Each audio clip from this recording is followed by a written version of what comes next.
कैसे हैं दोस्तों, आपका स्वागत है हमारे पॉडकास्ट में। मैं हूं आपके साथ आमिर खान। एक नया पॉडकास्ट आज फिर आप सभी के लिए हम लेकर आए हैं। हमारे पॉडकास्ट की सीरीज में आप नए नए पॉडकास्ट देखते हैं। हम बात आयुर्वेद को लेकर भी करते हैं, धर्म अध्यात्म को लेकर भी करते हैं, ज्योतिष को लेकर भी करते हैं। आज भी बात होने वाली है इस पॉडकास्ट में आयुर्वेद को लेकर, आपकी हेल्थ को लेकर, कि आखिर हमारा जो जीवन है, हमारी जो लाइफ है, ये कैसे बेटर रहे। जो आज की डेट में हम लोग खाना खाते हैं, क्या वो हम सही खा पा रहे हैं? क्या जो जंक फूड हम खा रहे हैं वो कितना सही है, कितना गलत है? अगर बात कर लें बॉडी के अंदर, तो बहुत ज़्यादा बीमारियां हमारी वजह से ही आती हैं। वो कैसे? हमारा डेली का जो लाइफस्टाइल है, डेली लाइफ रूटीन है, वो सही नहीं है, जिसकी वजह से हमें किडनी की प्रॉब्लम भी हो जाती है और भी बहुत सारी प्रॉब्लम हो जाती है। आज के पूरे पॉडकास्ट में इन सब चीज़ों को लेकर हम बात करने वाले हैं। इसके लिए आज हमारे साथ मौजूद हैं डॉक्टर पुरु धवन जी, जो कि किडनी स्पेशलिस्ट हैं, जो आज बहुत कुछ हमें इस पॉडकास्ट में बताने वाले हैं। स्वागत है डॉक्टर साहब आपका। नमस्कार। कैसे हैं आप सर? फाइनली आज पॉडकास्ट में आप आ गए। बहुत इंतजार था, लोगों की डिमांड थी कि डॉक्टर पुरु धवन को लाया जाए, उनसे बहुत कुछ जानना है। लोगों के बहुत सवाल भी आज हमने लिखे हैं आपके लिए। आज की डेट में ना पुरु सर, क्या हो रहा है ना, बहुत ज्यादा लोग यार परेशान रहते हैं। यार भूख लग रही है, चल कुछ बाहर खा के आते हैं। चल यार पिज्जा मंगा ले, चल तू बर्गर मंगा ले। वाइफ से कहते हैं चल खाना बनाने का मूड नहीं है, बाहर से कुछ मंगा खा लेते हैं। खा तो लेते हैं, लेकिन शरीर का हाल बुरा होता जा रहा है। आज की डेट पे जो लाइफस्टाइल डिसऑर्डर्स हैं वो बढ़ते जा रहे हैं। कारण है कि हमारा खाना। अगर हम अपने खाने पे ध्यान नहीं देते तो दिक्कतें आती हैं, क्योंकि हमारा जो शरीर है, अगर अपनी बॉडी को देखो तो बेसिकली ये फूड की एक्यूमुलेशन ही है। आप जो खा रहे हो आपकी बॉडी उसके हिसाब से ग्रो करती है। तो जो आपको अगर अपने आप को हेल्दी रखना है तो अपने फूड पे बहुत काम करना पड़ता है। आप आपका फूड हेल्दी है, फूड में विटामिन मिनरल्स पूरे हैं, तो आपको बीमारियां होंगी ही नहीं। तो बीमारी को दूर रखने के लिए सबसे पहला काम खाना। क्या खा रहे हो उसका ध्यान दो। तो कैसे पता लगे हेल्दी फूड जो ले रहे हैं दिन में वो हेल्दी है या नहीं? न्यूट्रिशन कितना प्रॉपर मिल रहा है? देखो, दो चीजें बहुत इंपॉर्टेंट है। पहली चीज है खाने के अंदर फाइबर का होना। ओके। क्योंकि आपको लगता है कि आपने खाना खा लिया, हुँ। बट अगर आपने खाना खा लिया उसमें फाइबर नहीं है तो आपकी इंटेस्टाइन से ढंग से डाइजेस्ट नहीं कर पाती। अच्छा। क्योंकि हमें लगता है कि हमारा पेट डाइजेस्ट कर रहा है, बट खाना जो डाइजेस्ट कर रहा होता है वो है हमारे गट में जो बैठे हुए हमारे दोस्त होते हैं, हमारे बैक्टीरियाज होते हैं, जी। जिसको माइक्रोबायोम कहते हैं। खाने को डाइजेस्ट वो कर रहा होता है। अब उसको रहने के लिए चाहिए फाइबर। बिल्कुल। अगर आपके खाने में फाइबर कम है तो आपको गट की इश्यू आने शुरू होंगे। गट का इश्यू आएगा तो आपकी इम्यूनिटी वीक हो जाती है, क्योंकि हमारी इम्यूनिटी हमारी गट में रहती है, इंटेस्टाइन्स में रहती है। हुँ, हुँ। फिर हमें शुरू होता है बीपी, शुगर, मोटापा, ये ये बढ़ सब जाता आना शुरू हो जाता है। तो अगर आप अपनी डाइट को ठीक रख लेते हो, अच्छा रख लेते हो, हेल्दी रख लेते हो, मोर देन सफिशिएंट है। डॉक्टर के पास नहीं जाना पड़ेगा। सर, जैसा अभी कहा ना, फाइबर होना ज़रूरी है डाइट में। अभी मैंने बहुत सारे केसेज़ ऐसे देखे हैं जो जिम करते हैं, जो कोचेज़ होते हैं ना, वो ये कहते हैं भैया फाइबर को अवॉइड करना है आपको। तो वो हेल्दी लाइफ़स्टाइल कैसे हुई? और वो कर रहे हैं किस लिए? फिट रहने के लिए, बट उनको फाइबर मना कर दिया जाता है। देखो, मैं जिम को प्रमोट नहीं करता। हाँ, पीछे रीज़न ये है, क्योंकि आपको वो हैवी मात्रा में प्रोटीन का प्रोटीन इंटेक इनटेक करवाता है। कराते अब जब हम प्रोटीन का इंटेक कर रहे होते हैं तो हम कहीं न कहीं बाकी सारी चीज़ें छोड़ देते हैं। कार्बोहाइड्रेट छोड़ दिए, फैट छोड़ दिया। जबकि अगर आपको हेल्दी रहना है, तो आपको बैलेंस डाइट चाहिए होती है। जिसमें प्रोटीन भी हो, कार्ब्स भी हों, फैट्स भी हों और फाइबर तो मस्ट है ही। हैं। बिल्कुल। तो अगर आप बैलेंस डाइट लोगे, आप कभी बीमार नहीं पड़ोगे। अच्छा। अच्छा क्योंकि आपने कहा कि ये जंक फूड है नहीं खाना चाहिए, नॉर्मली सभी लोग कहते भी हैं। लेकिन कई सारे देश ऐसे हैं जहाँ पर मैक्सिमम जंक फूड ही खाया जाता है। फॉर एग्ज़ाम्पल फॉर एग्ज़ाम्पल जैसे अमेरिका ले लीजिए, डेनमार्क ले लीजिए, यहाँ पे बर्गर ये सारी चीज़ें बहुत डेनमार्क में नहीं है, यूएस में ज़्यादा है, क्योंकि वहाँ पर कल्चर उसका है, फास्ट फूड का ज़्यादा है। हुँ। पैकेट फूड ज़्यादा हाँ, रहता पैक्ड फूड ज़्यादा है। तो उन लोगों की हेल्थ में और हम लोगों की हेल्थ में डिफरेंस होगा या फिर क्या इसके पीछे? इंडियन ज़्यादा हेल्दी हैं यूएस वालों से। वहाँ वो ओवरवेट ज़्यादा है, डायबिटीज़ हुँ। ज़्यादा है। है, हाँ। हार्ट की कंडीशन ज़्यादा है इंडिया के कंपैरेटिव में। क्योंकि इंडिया का जो खाना है ना बहुत डाइवर्स है, जी। अब खराब होता जा रहा है। हमारे पास ऑप्शंस बहुत सारे हैं। हुँ। तो अब जो यंगस्टर्स हैं, वो ज़्यादा बीमार पड़ रहे हैं। अगर आप अपने पेरेंट्स को देखो, वो इतना बीमार नहीं पड़ते जितने बीमार हम पड़ जाते हैं। बिल्कुल सर। ये तो है। क्योंकि हमारी डाइट में क्या जंक फूड बहुत ऐड हो गया, बर्गर, पिज़्ज़ा ये सारी चीज़ें ऐड हो गई हैं। तो ऑप्शन आपने क्या चॉइस ली है, आपकी बॉडी वैसे बनेगी। आपने अगर बर्गर खाया है, बर्गर का ऑप्शन लिया है, सबवे गए हो, आपने वहाँ जाके सैलेड ना खाते हुए आपने आलू पैटी सब खाया है, तो बॉडी वैसी ही बनेगी, बिल्कुल वैसी हो जाएगी। वैसी हो जाएगी। डॉक्टर पुरु, मैं आपसे अब ये जानना चाहूँगी, जब हम बात कर रहे हैं फास्ट फूड को लेकर के, तो इस पर मेरा एक सवाल ये है कि जब हमको भूख लगती है शाम को, तो हम लोगों को ये लगता है, जैसे कि अभी आमिर जी ने कहा कि कुछ बढ़िया खाने चल रहे हैं। हम बढ़िया खाने में फास्ट फूड को ही क्यों देखते हैं? हम ये क्यों नहीं सोचते कि हम चलिए फ्रूट्स खा लेते हैं, फ्रूट सैलेड खा लेते हैं? अगर साइकोलॉजिकली हम बात करें, क्या हमारी बॉडी वो चीज़ माँगती है कि आज तो मन इस चीज़ का कर रहा है? वो हमारे टेस्ट डेवलप हो जाते हैं। ओके, कोई चीज अगर हम बार बार खाते हैं उसका हुँ, टेस्ट डेवलप हो गया। जैसे मुझे ओके, पिज्जा पसंद नहीं है, अच्छा, मैं अवॉइड करता हूँ, ओके, बहुत रेयर लेता हूँ। वो मेरा हुँ, टेस्ट ऐसा है कि हुँ, मुझे पिज्जा पसंद नहीं आता, ओके, मुझे और चीजें पसंद आएंगी। हुँ, आपका टेस्ट हो सकता है कि वो बर्गर में हो गया, हुँ, कहीं जाओगे तो बर्गर ऑर्डर करोगे। हुँ, कुछ लोग पाव भाजी ऐसे ऑर्डर कर रहे होते हैं हाँ, कि पाव भाजी खानी, कुछ और नहीं खाना। हुँ, तो वो अपने टेस्ट होते हैं और टेस्ट को डेवलप किया जा सकता है। हुँ, कोई भी चीज अगर आप बार बार खाते रहोगे, हुँ। उसमें आप इनोवेशन करते रहोगे, तो टेस्ट डेवलप हो जाएगा। अच्छा, मैं आपसे एक चीज़ और पूछना चाहूँगी, जैसे अभी हम बात कर रहे थे जिम को लेकर, वर्कआउट को लेकर के। बहुत सारे ऐसे लोग होते हैं, वर्कआउट करते हैं, एक्टिव रहते हैं, जिम जाते हैं, डाइट का ध्यान रखते हैं और सडनली पता चलता है कि किडनी फेल हो गई। हाँ, उसके पीछे रीज़न ये होता है क्योंकि जब हम देखो, पहले आप अपने जिम जाने का जो पर्पस डिसाइड करना चाहिए ठीक है। आपको। 2 लोग जिम जा रहे हैं। हुँ, एक वो जा रहा है जिसको अपनी बॉडी को हेल्दी रखना है। हुँ, एक वो जा रहा है जिसने अपनी बॉडी में मास गेन करना है, मसल्स गेन करनी है। ओके, तो जो अपनी बॉडी को हेल्दी रखने जा रहा है, हुँ, उसको अपनी डाइट बैलेंस रखनी चाहिए। ओके, वो कभी भी बीमार नहीं पड़ेगा हुँ, जिम जाकर। बट जब हम अपनी बॉडी गेन करने जा रहे हुँ, होते हैं, हुँ, मसल मास गेन करने जा रहे होते हैं, तो अक्सर क्या होता है कि आपको पीटी मिलते हैं वहाँ पे, पर्सनल ट्रेनर्स पर्सनल मिलते हैं। ट्रेनर्स। अब पर्सनल ट्रेनर कहते हैं कि आप ये वाला प्रोटीन खाओ, हुँ, ये वाला प्रोटीन हुँ, खाओगे तो आपका मसल मास बनेगा। हुँ, हुँ, जब हम प्रोटीन का इंटेक ज्यादा करते हैं ना, तो प्रोटीन हमारी बॉडी में जाके ब्रेक डाउन होता है। ओके, वो ब्रेक डाउन होता है अमोनिया के अंदर, हुँ, ठीक है। ठीक है, और अमोनिया जो होता है वो फर्दर यूरिया में जाके लीवर में कन्वर्ट होता है ठीक है, और किडनी उसको यूरिया को बॉडी से बाहर निकालती है। हुँ, बेसिकली आपने जो प्रोटीन खाया तो उसे 2 बड़े ऑर्गन्स प्रोसेस कर रहे हैं, ठीक है, लीवर और किडनी। किडनी, तो आप अपने पूरा दिन खाया ही सिर्फ प्रोटीन है, हुँ, कार्बोहाइड्रेट्स लिए नहीं, हुँ, तो आपकी किडनी और लीवर पे बहुत लोड जा रहा होता है। अच्छा, अब लीवर एक ऐसा ऑर्गन है जो रीजनरेट कर जाता है, हुँ, किडनी नहीं कर पाती है। ओके, तो आप उसे स्ट्रेस रखते हो किडनी को, हुँ। तो फिर किडनी अपना असर दिखाना शुरू करती है, कहती टाटा सी यू बाय बाय।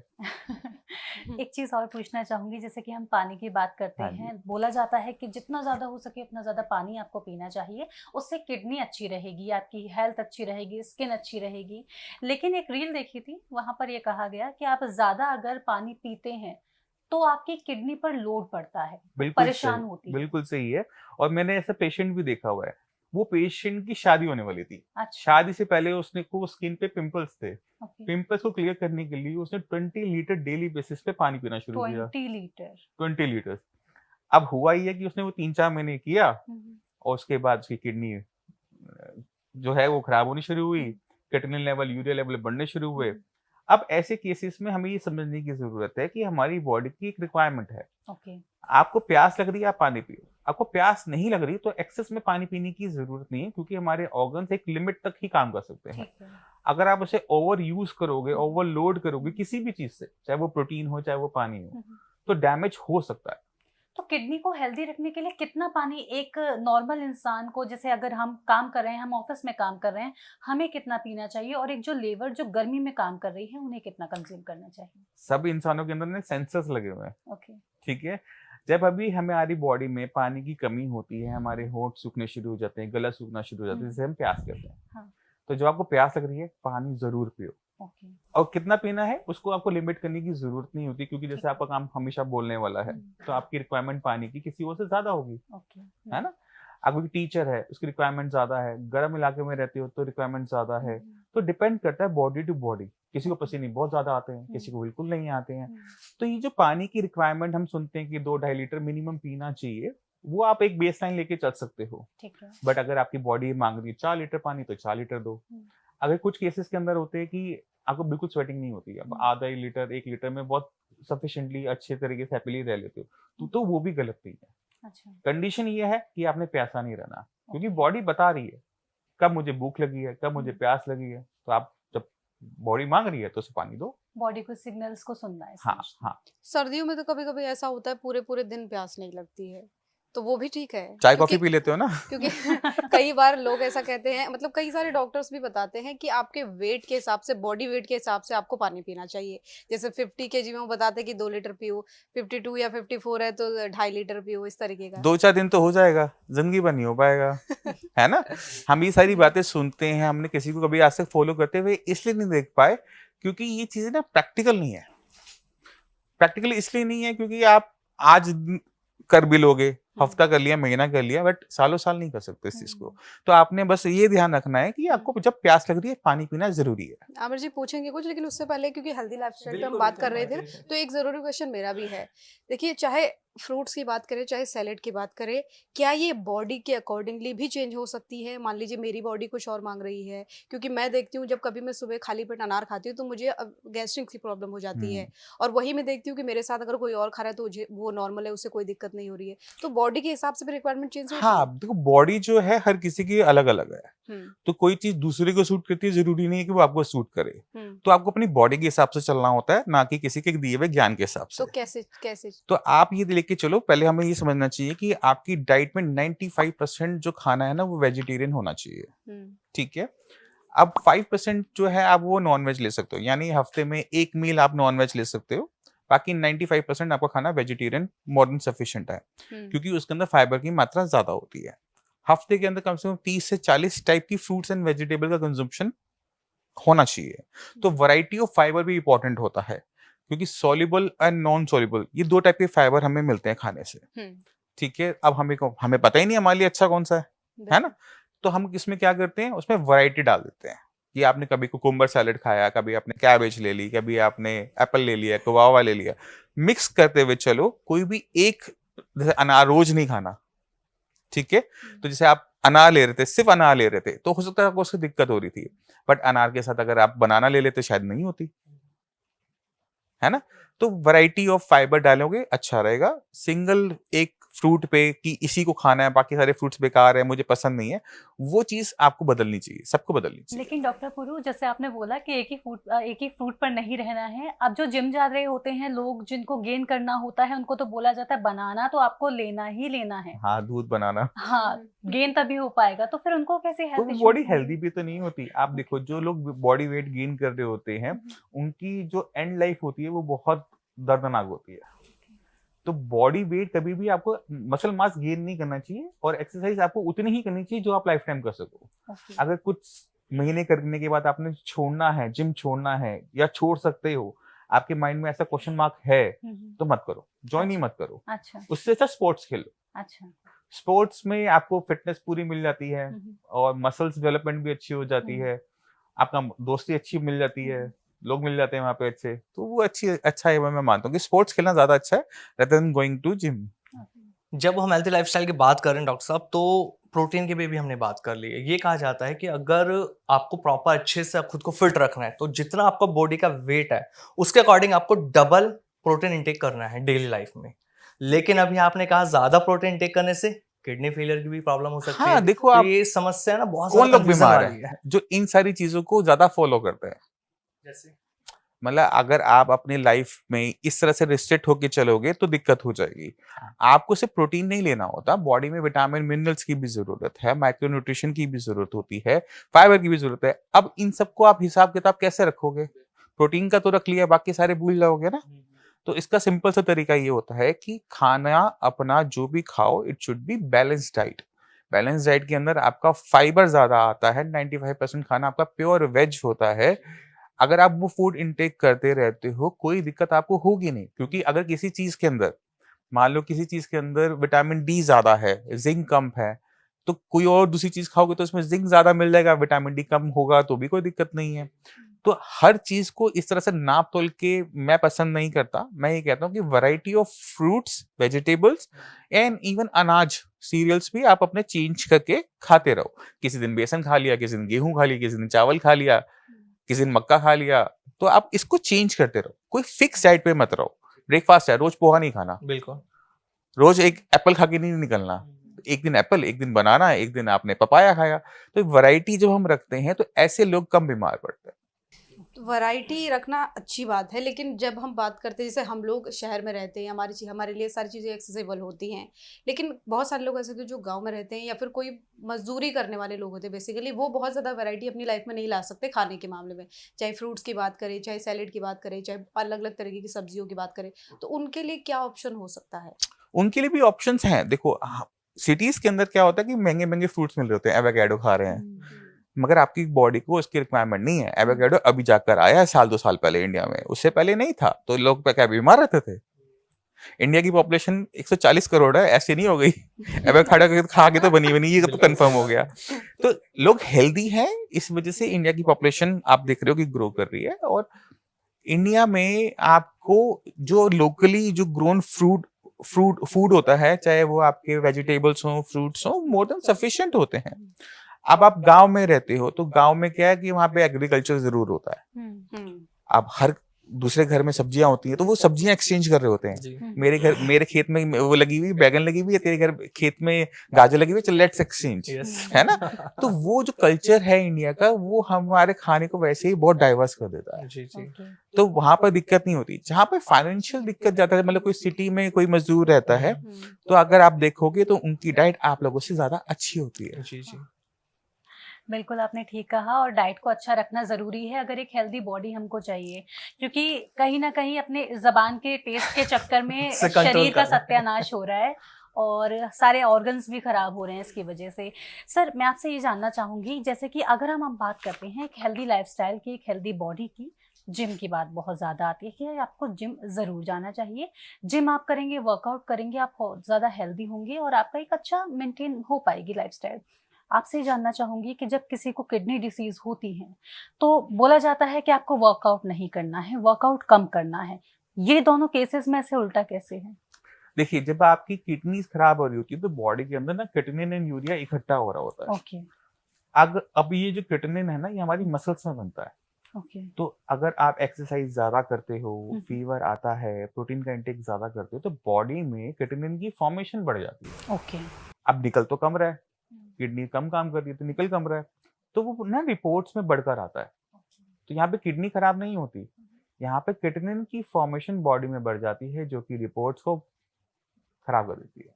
तो जिसको किडनी की रिलेटेड प्रॉब्लम है, अगर उनको एक्टिव रहना है तो उनको क्या करना है? अगर वर्कआउट नहीं करना तो क्या करें? देखिए, सबसे अच्छा होता है वो है वॉक।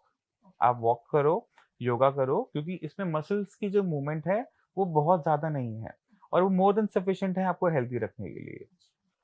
ठीक है, आपका बीपी भी कंट्रोल करेगी, शुगर पे भी इसका इफेक्ट आएगा। तो आपको जो आप जिसकी वजह से आपको किडनी की दिक्कत हुई है, बीपी शुगर, क्योंकि 80% जो किडनी फेलियर के पेशेंट हैं उनकी दिक्कत यही रही है शुरू में, बीपी या शुगर, जो उन्होंने कंट्रोल नहीं किया, जो कन्वर्ट हो गया किडनी फेलियर में। ओके। तो उसको भी कंट्रोल करने में हमें हेल्प मिल जाती है with the help of yoga और वॉक करने से।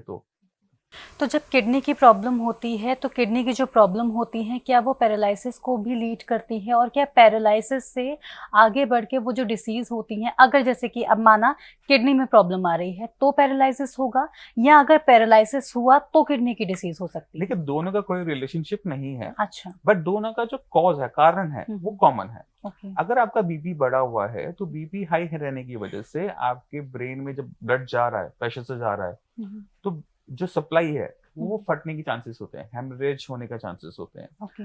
अब वही ब्लड जो प्रेशर से बॉडी में घूम रहा है, वो किडनी के अंदर भी एंटर करता है। अब किडनी के अंदर जो ब्लड सप्लाई है ना, वो हमारे बाल की ना 1/3 पतली होती है। ओके। आप खुद सोचो कि कोई चीज प्रेशर से अंदर जा रही है, तो वो एक मोल एक आरी की तरह काम कर रहा होता है। तो हमारे जो सेल्स हैं, जो आर्टरीज को बना रहे होते हैं, वो हार्ड होने शुरू हो जाते हैं। तो ब्लड सप्लाई किडनी के अंदर प्रॉपर जा नहीं पाती, जबकि बीपी हाई है, ब्लड सप्लाई जा नहीं रही, किडनी छोटी होनी शुरू हो जाएगी। तो दोनों के पीछे कारण कॉमन हो गया बीपी अभी। ओके, ठीक है। इसी तरह से डायबिटीज भी दोनों में कारण है। ओके। अगर आपके शुगर लेवल बढ़े हुए हैं और आपके ब्लड में क्लॉट बन जाता है, वो क्लॉट ट्रेवल करके आपके ब्रेन में चला गया, तो उसने क्या किया, ब्लड सप्लाई को रोक दिया। अब आपके ब्रेन के कुछ हिस्से को ब्लड मिल ही नहीं रहा। अब जब उसे ब्लड नहीं मिल रहा, तो वो एरिया डैमेज होना शुरू हो जाता है। अब ब्रेन का वो हिस्सा जो बॉडी का पार्ट कंट्रोल करता था, वो हिस्सा काम नहीं कर पाता, क्योंकि वो तो डेड हो गया, वो वाले सेल्स मर गए।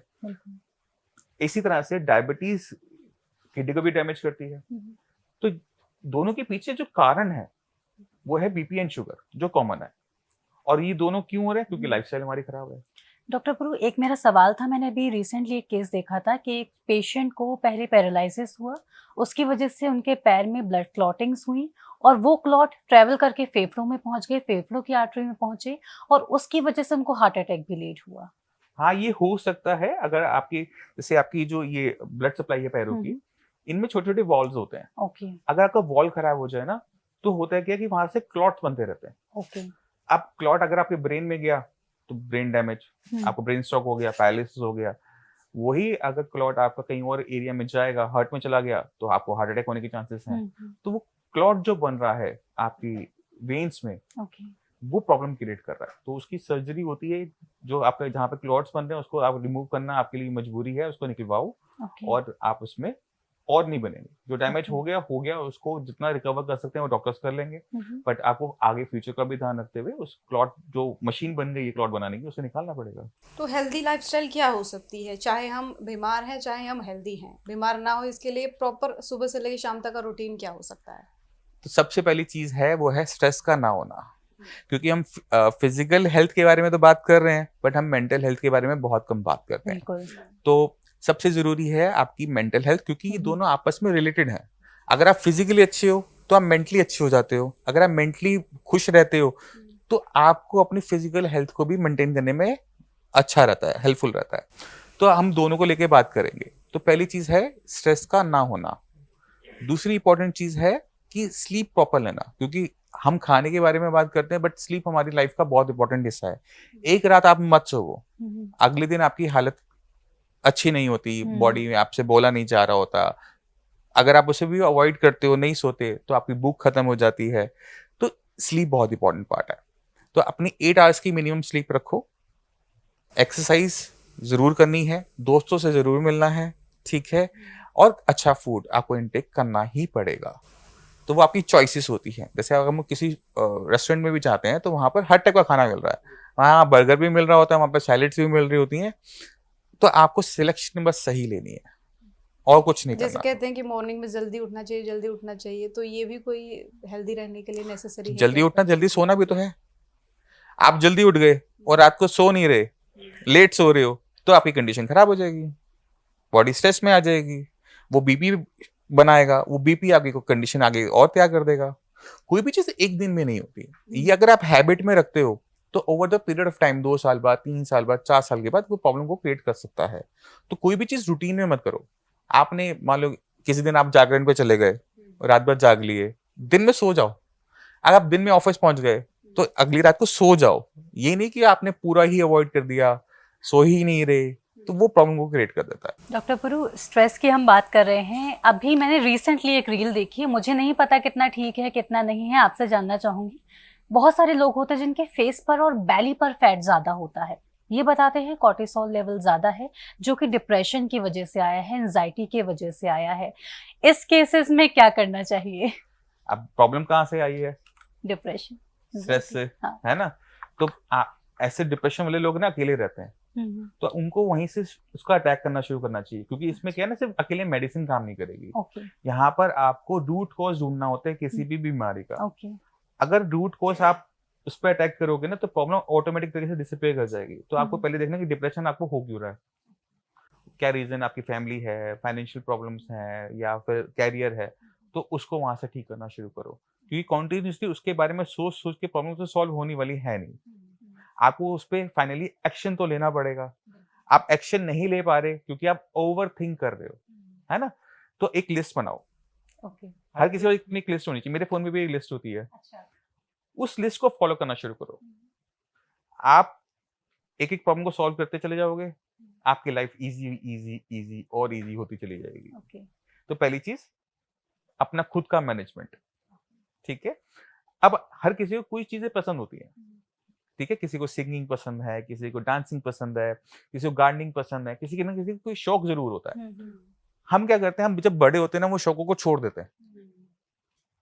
आपको वो जो अपनी हॉबी होती है ना, उसे कंटिन्यू करना चाहिए, क्योंकि वो आपको स्ट्रेस को हेल्प करने में, स्ट्रेस को कम रखने में बहुत हेल्पफुल होती है।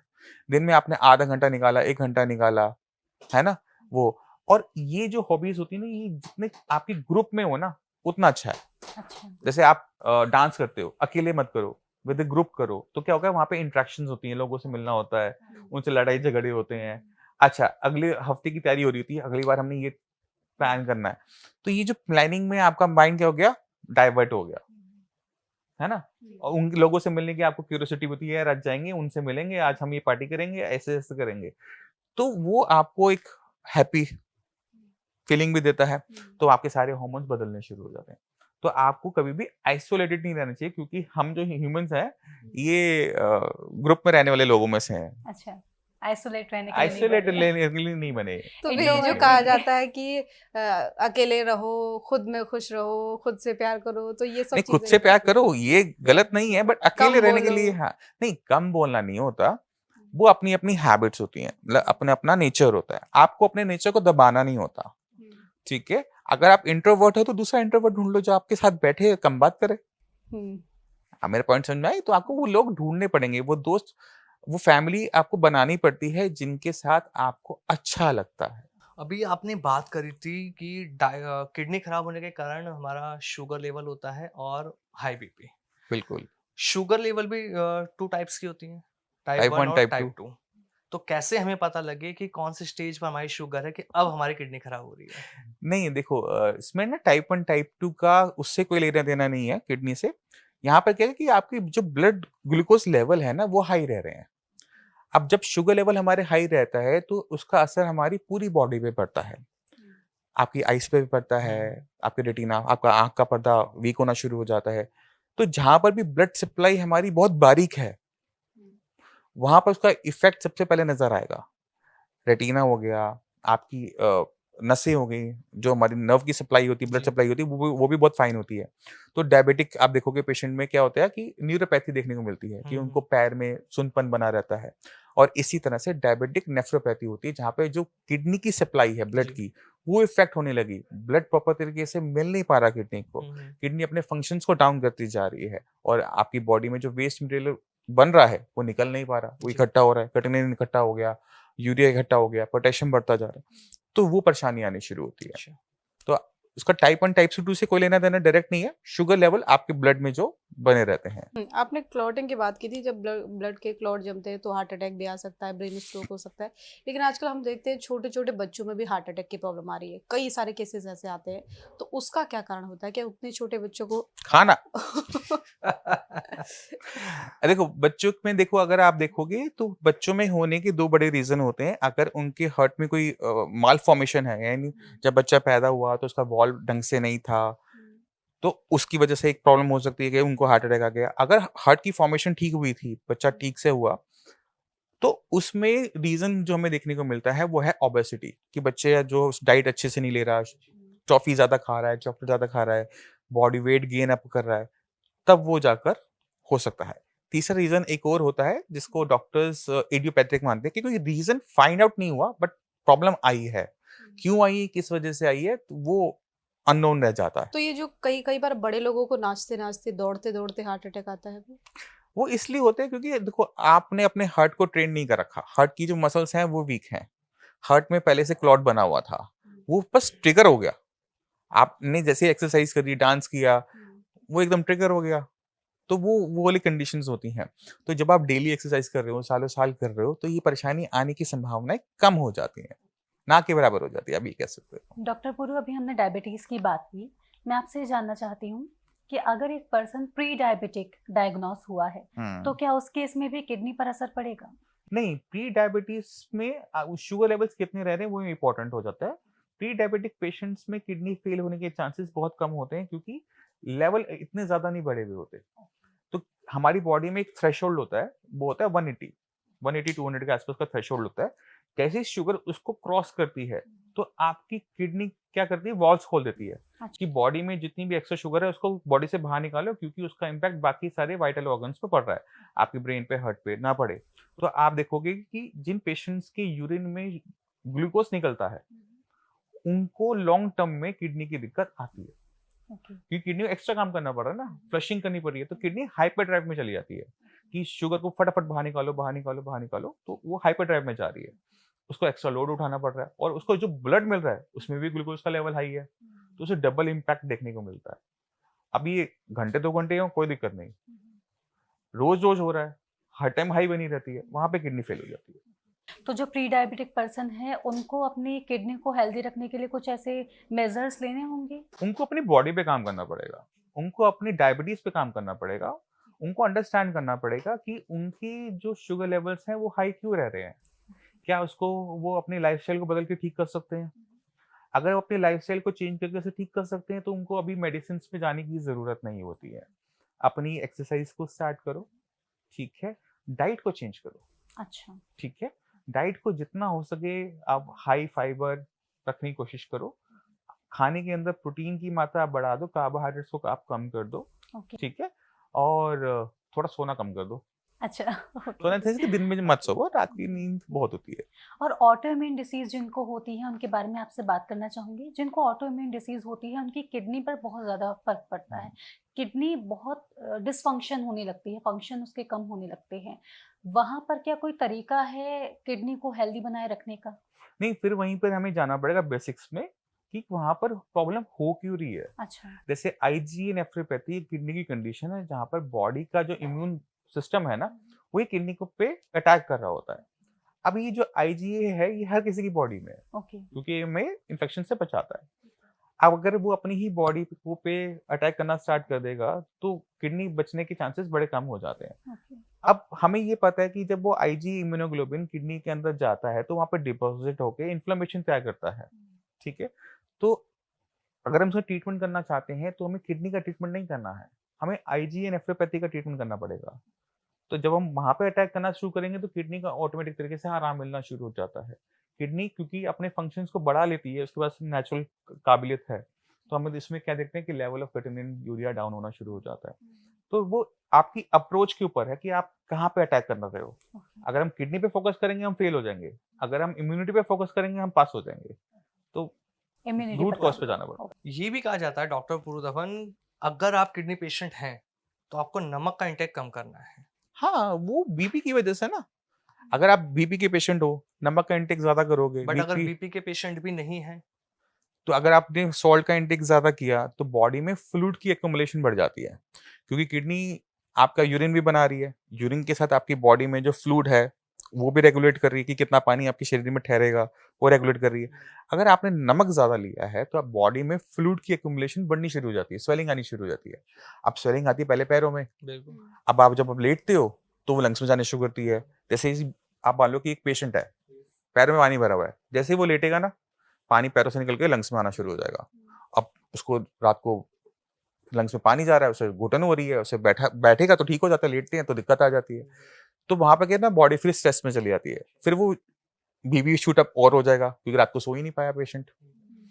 तो वो एक साइकिल सी बन जाती है जहाँ पे पेशेंट की कंडीशन डे बाय डे खराब होती है। और एक और इम्पोर्टेंट चीज समझने वाली ये है कि हमारे जो लंग्स है ना, हमारी किडनी से ज्यादा इंपॉर्टेंट होते हैं। बिल्कुल आपके लंग्स में अगर पानी जा रहा है, लंग्स खराब हो गए तो आपका सर्वाइवल बहुत मुश्किल हो गया। लंग्स खराब हो गए, वेंटिलेटर होता है, किडनी पूरी खराब हो गई, डायलिसिस हो गया। तो डॉक्टर के पास अगर आप 2 ऑर्गन दो और उसको ऑप्शन दो कि एक को बचाना है, तो डॉक्टर्स हमेशा लंग्स को बचाएंगे। अच्छा किडनी इसलिए लंग्स बहुत इंपॉर्टेंट है। अच्छा। अच्छा, ये बताइए कि किस तरीके के सिम्टम्स आते हैं शुरुआती स्टेज में अगर किसी की किडनी खराब होती है? देखो, शुरुआती सिम्टम जो सबसे कॉमनली हमें देखने को मिलता है वो है प्रोटीन यूरिया, यानी यूरिन के अंदर प्रोटीन का आना। सबसे ज्यादा अभी क्रिएटिनिन नहीं बढ़ा है, ये स्टेज 1 है, बिल्कुल स्टेज 1, सिर्फ प्रोटीन आ रहा है यूरिन के अंदर। तो जब पेशेंट यूरिन करता है ना, तो जो जहां पर वो यूरिन कर रहा है ना, वहां पे झाग बहुत ज्यादा बनती है। तो अगर आपको लगता है कि आपके यूरिन में झाग ज्यादा बन रही है तो पेशेंट को चाहिए कि एक बार जाके टेस्ट करवा ले, लैब में टेस्ट करवा ले, 100-200 रुपए का टेस्ट है।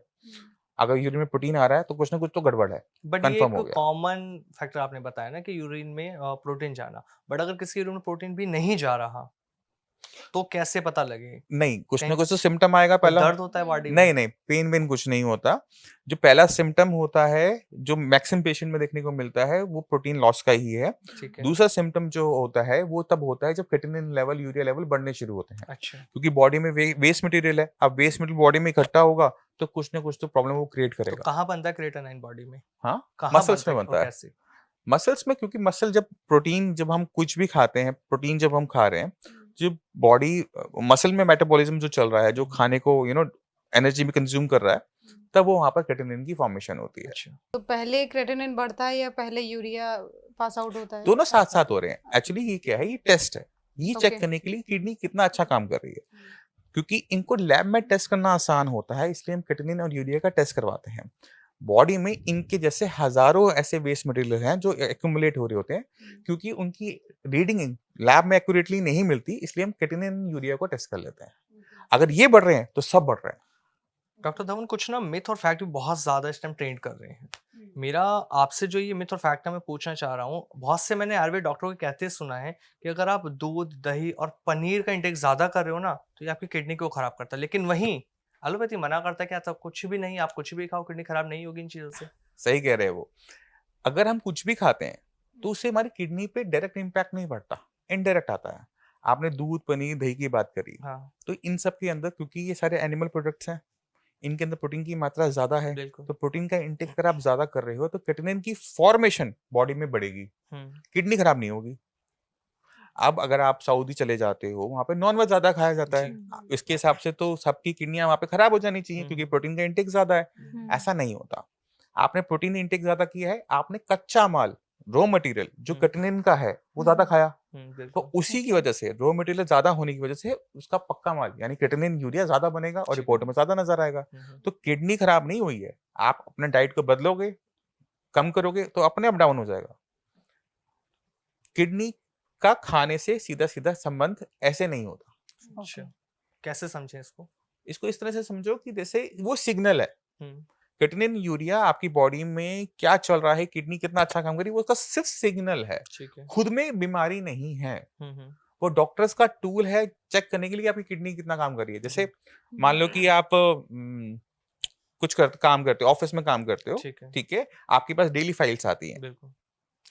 आप रोज फाइल्स को क्लियर कर देते हो, जी। तो आपके टेबल पे कोई फाइल नहीं पड़ी होती, हम्म, है ना?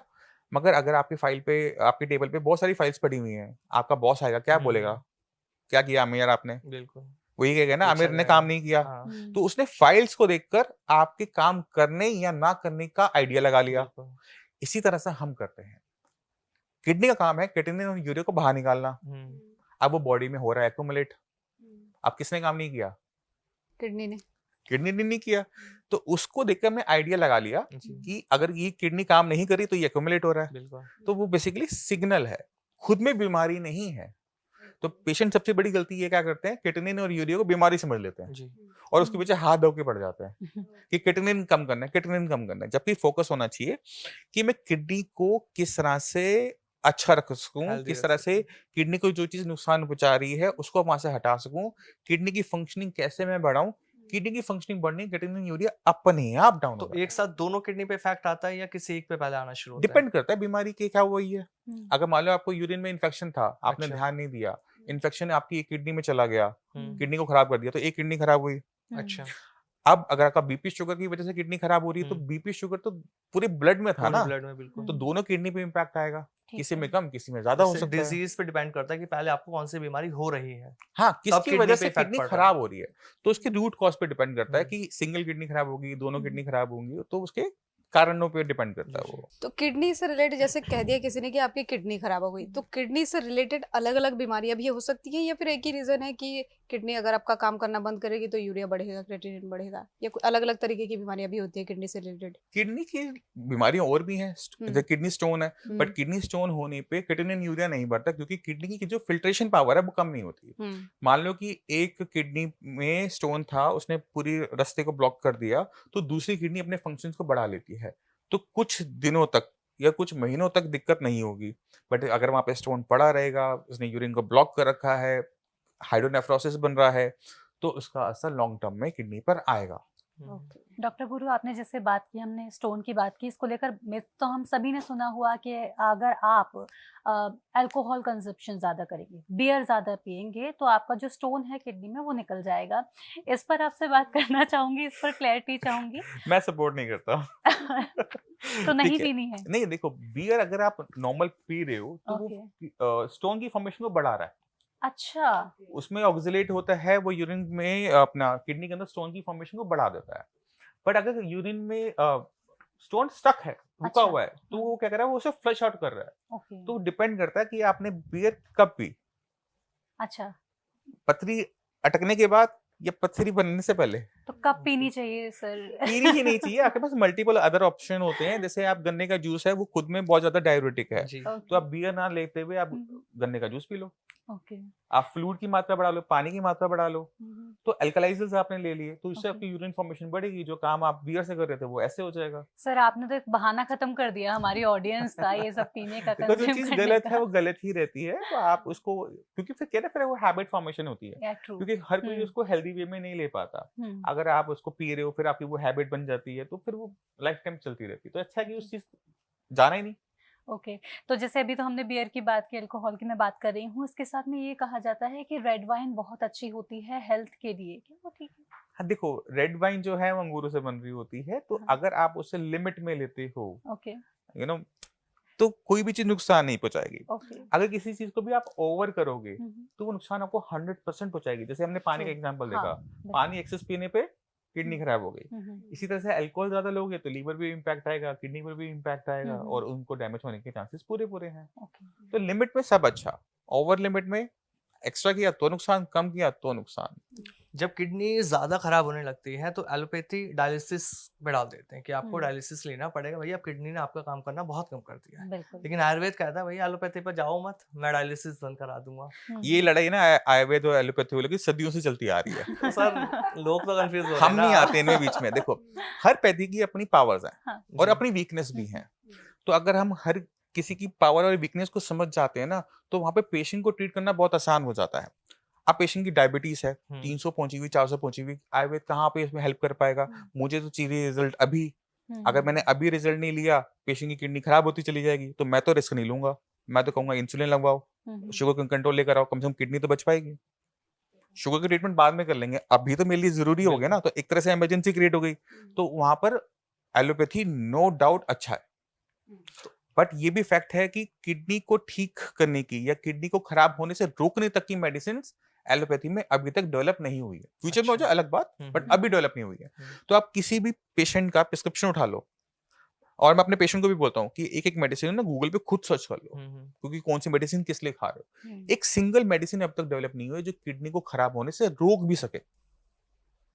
नॉट ए सर सिंगल लेकिन मेडिसिन। मैंने अभी जैसे एलोपैथी डॉक्टर्स के साथ पॉडकास्ट किया है किडनी को लेकर, उनका ये कहना है कि आपको आयुर्वेद की जरूरत ही नहीं पड़ती, अगर आप एलोपैथी शुरुआत से लेते हो तो मेडिसिन है जो इसकी रोकथाम कर लेती है। आप मुझे बताओ, आप हम मेरे साथ करवा देना पॉडकास्ट, हम फाइट कर लेंगे अच्छी अच्छी उनके साथ। देखो, क्योंकि उसको ये कह देते हैं ना आयुर्वेद स्लो प्रोसेस कर रही है। स्लो नहीं आयुर्वेद है, को तो ये आयुर्वेद नाम बहुत दिया जा फास्ट रहा है है। कि वो स्लो प्रोसेस अगर है, आपकी अप्रोच सही है तो वो बहुत फास्ट है। बट आयुर्वेद पे इंसान कब जाता है? जब उसको लगता है कि या तो मुझे एलोपैथी को आराम नहीं मिल रहा या मुझसे अफोर्ड नहीं कर पा रहा। दो ही सिचुएशन एक आदमी के सामने क्रिएट होते हैं, तब वो आगे बढ़ रहा है ना सर। नहीं, देखो, अगर आपको पेशेंट को फोकस में रखते हो और पेशेंट को, अगर डॉक्टर भी चाहता है कि बस पेशेंट को आराम मिले, तो आपका क्या हो गया, रिजल्ट चाहिए आपको, पेशेंट को भी रिजल्ट चाहिए, तो वहां पर आपको पैथियों के बीच में नहीं फंसना चाहिए। अच्छा। होम्योपैथी भी अच्छी है कुछ पार्ट्स में, कुछ पार्ट में आयुर्वेद अच्छा है, कुछ पार्ट में एलोपैथी अच्छी है। बिल्कुल। तो आपको ये समझना है कि पेशेंट का की जो हमने कंडीशन है उसे मैनेज करने के लिए कौन सा हथियार निकालना है।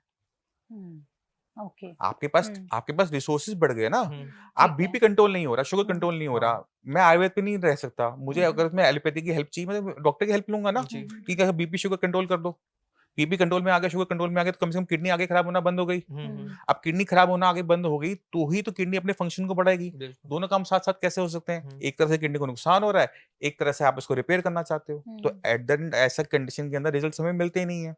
तो पेशेंट को और डॉक्टर्स को समझना चाहिए कि बीपी जो है हमारा वो नॉर्मल कंडीशन, नॉर्मल रहना चाहिए बिल्कुल, 120/80, 90 भी नहीं, नीचे वाला 80 रहना चाहिए डायसिस्टोलिक।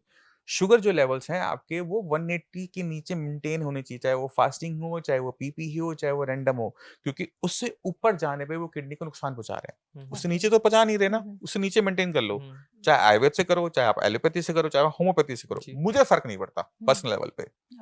मुझे वो एक बॉडी के अंदर वो सर्कमस्टांसेस क्रिएट करने होते हैं जहां पर किडनी अपने फंक्शंस को बढ़ाए। जी। अगर कोई भी चीज हम एक स्टेप को भी मिस कर जाएंगे ना, हमें रिजल्ट्स नहीं देखने को मिलेंगे। अगर आज आप डॉक्टर पूरू धवन को बुला रहे हो ना, तो ये अप्रोच आज तक काम आई है। जी। इसी की वजह से आज आप श्रीयास का नाम सुनते हो कि एसआर इंस्टीट्यूट ऑफ एडवांस बिल्कुल आयुर्वेदिक साइंसेस कुछ है, क्योंकि अप्रोच अपनी सही रखते हैं, पेशेंट हेल्प करता है, क्योंकि बीपी शुगर पेशेंट ने खुद चेक करना है। जी। घर पे मशीन रखो, चेक करो, अगर आपका बीपी बढ़ रहा है, शुगर बढ़ रहा है, फोन करो डॉक्टर्स को कि मेरा बीपी बढ़ रहा है, शुगर बढ़ रहा है, कुछ जी। हेल्प करो।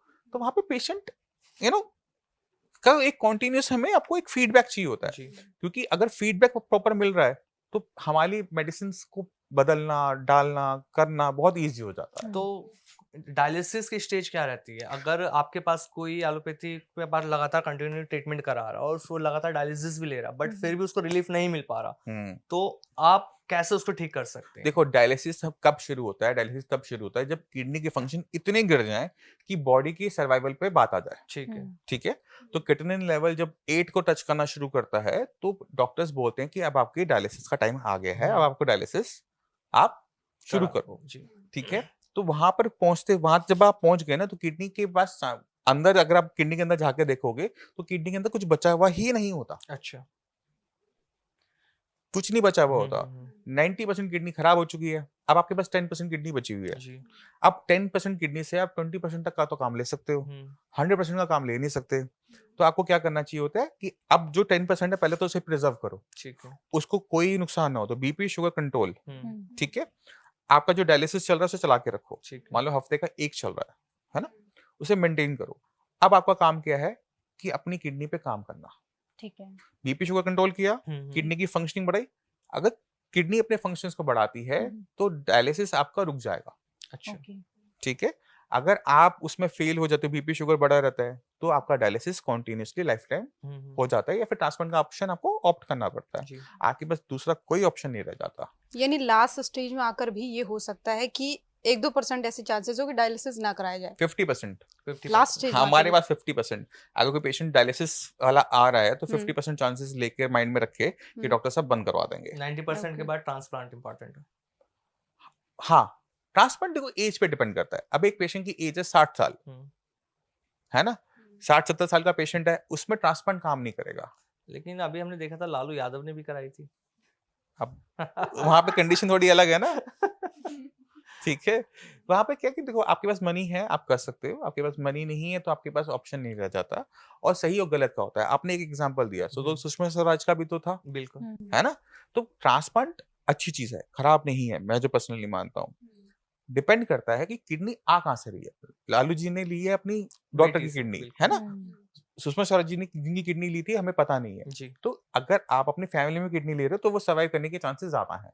अगर आप किसी भी डोनर से ले रहे हो तो सर्वाइव नहीं कर पाते। एक चीज और जोड़ता हूँ मैं इसमें सर, अगर जैसे आपने कहा 60 और 70 साल की एज, हम 50 साल की एज पे ले लेते हैं, अगर किसी को 50 की एज में आके किडनी का ट्रांसप्लांट कराना पड़ रहा है, अगर उसको अपनी सेम एज की किडनी नहीं मिल रही है, तो क्या वो 20-25 की एज में, बहुत से हम ऐसे देखते हैं कि कोई चांस ऐसा होता है कि उसको किडनी देनी पड़ जाती है, जो डोनर होते हैं कम एज में कुछ प्रॉब्लम आ जाती है, एक्सीडेंट हो जाता है, डोनर बन जाते हैं, तो उस एज की किडनी उस एज में लग सकती है। लग जाएगी बट बॉडी साइज, एक्सेप्ट नहीं करेगी ना।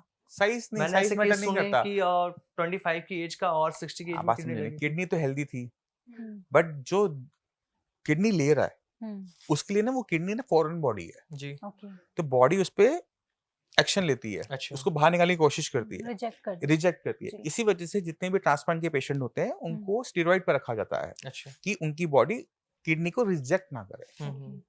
तो वो एक स्टेरॉइड का अपने साइड इफेक्ट्स हैं। बिल्कुल। ठीक है, कि आपको कार्डियोवास्कुलर डिसऑर्डर होने के चांसेस बहुत ज्यादा बढ़ जाते हैं। हम्म। तो वो लक वाला खेल है, तो साफ एक स्पष्ट। नॉर्मल एज नहीं होती किसी भी किडनी की ट्रांसप्लांट वाली? देखो आपकी फैमिली में, क्योंकि आज की डेट में जो इंडिया के रूल्स हैं वो ये कहते हैं कि आपको किडनी आपकी फैमिली का मेंबर ही दे सकता है, जी। आप किसी और से किडनी लेके नहीं लगवा सकते पैसे देके। अच्छा। ओके। साफ और स्पष्ट बात। हम्म। ठीक है, मगर लोग ट्राई करते हैं, लगवा भी लेते हैं, फेल भी हो जाती है। एक और बहुत जरूरी सवाल, यूरिन रोकने को लेकर के कहते हैं कि नहीं रोकना चाहिए, जो सही भी है, लेकिन कई बार ऐसी परिस्थितियां बन जाती है कि आदमी को रोकनी पड़ जाती है, कहते हैं उससे किडनी इफेक्ट होती है, तो कितनी टाइम लिमिट होती है और क्या मतलब सोल्यूशन हो सकता तो है? यूरिन रोकना मजबूरी होती है, हाँ वही। मगर आप उसको हैबिट मत बनाओ। ओके। अगर आपने महीने में एक आधी बार रोक भी लिया तो आपकी किडनी पे कोई इम्पैक्ट नहीं आएगा, बट अगर आप ऐसे रोज रोकते हो तो दिक्कत हो जाएगी। तो बॉडी को स्ट्रेस दो, कम दो, ज्यादा ज्यादा रोज रोज मत दो, इतना ध्यान रखना होता है, कोई ओके। दिक्कत नहीं। डॉक्टर गुरु, मैं आपसे भी ये जानना चाहूंगी, अभी हमने बात कर ली एलोपैथ की, हमने बात कर ली आयुर्वेद की भी हमने बात कर ली, जब किडनी खराब होने की कंडीशन में पहुंचने लगती है तो नेचुरोपैथी की भी बात आती है कि नेचुरोपैथी से इसको क्योर किया जा सकता है, ठीक किया जा सकता है, ये ठीक है या नहीं है, ये कितना सही है? मैं सपोर्ट नहीं करता, रीजन बीइंग कि आपको ये समझना पड़ेगा कि वहां पे कोई मेडिसिन नहीं चल रही। ओके, नेचुरोपैथी में मेडिसिन नहीं दी जाती है ना। ठीक है। अब बीपी और शुगर आप अगर मैनेज कर लेते हो with the help of naturopathy तो ओके, काम हमारा अच्छा बन जाता है। ठीक है। अगर नेचुरोपैथी में क्या होता है, आपको फ्रूट्स डाइट पे रखा जा रहा होता है, हम्म, आपको अनाज दिया नहीं जा रहा होता। हम्म, तो जब पेशेंट अपना वेट लूज करना स्टार्ट करता है ना, तो पेशेंट की कंडीशन बहुत खराब होनी शुरू हो जाती है, क्योंकि बॉडी में प्रोटीन जा नहीं रहा, हम्म, यूरिन के रास्ते प्रोटीन निकलता जा रहा है, हम्म, पेशेंट वीक होता जा रहा है। हाँ, तो पेशेंट के जो डायलिसिस का ऑप्शन है वो बंद हो जाता है, पहली चीज। अच्छा। केटेनिन 2 महीने नीचे जाएगा, हम्म, बट वो तीसरे महीने जब वो बढ़ता है तो पेशेंट पूरा बेड रिडन होता है। तो पेशेंट को ध्यान देने की जरूरत होती है कि वो कुछ भी हो जाए अपना खाना ना छोड़े और अपना वेट लूज ना करे किसी भी कंडीशन पे। ओके, अगर पेशेंट वेट लूज कर रहा है तो वहां पर उसको एक्शन लेने की जरूरत है। ओके, बहुत ज्यादा, मतलब इमरजेंसी कंडीशन मान के चले कि उसको एक्शन एकदम तेजी से लेना पड़ेगा, क्योंकि अगर आपने वेट लूज कर लिया तो आपका, सपोज करो कि आप डायलिसिस पे गए, पेशेंट का वेट है 45 किलो, ठीक है। सोचो कितना वो उसको सरवाइव कर पाएगा, कितना लंबा टाइम, बहुत 3 महीने मुश्किल 6 महीने। रहेगी। बट अगर पेशेंट का वेट 80 kg है, हम्म, हेल्दी बिल्कुल 80-90 kg का है, वो पेशेंट 10-20 साल सर्वाइव कर सकता है। तो आप अपनी लाइफ लाइन को अपने हाथों से खराब कर देते हो जब आप बहुत ज्यादा वेट लूज कर लेते हो। आपको वेट लूज बिल्कुल नहीं करना, आपने उसे ओके, मेंटेन रखना है, क्योंकि आपकी किडनी को भी काम करने के लिए एनर्जी चाहिए होती है, उसको भी प्रोटीन चाहिए, उसको भी विटामिन चाहिए, उसको भी मिनरल चाहिए।